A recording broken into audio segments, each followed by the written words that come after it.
கனுக்கு பக்கத்திலே சோடி என்று வந்தவளே நூல் போடவையில் ஒளிஞ்சுக்கிட்டு நினைச்ச தாளம் போடணுமே.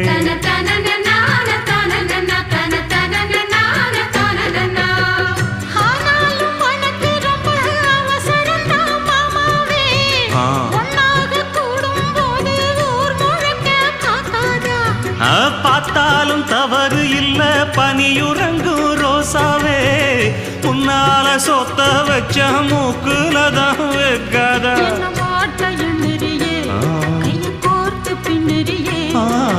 பாட்ட பாடி பல விதமாக சேட்ட பண்ணுறியே.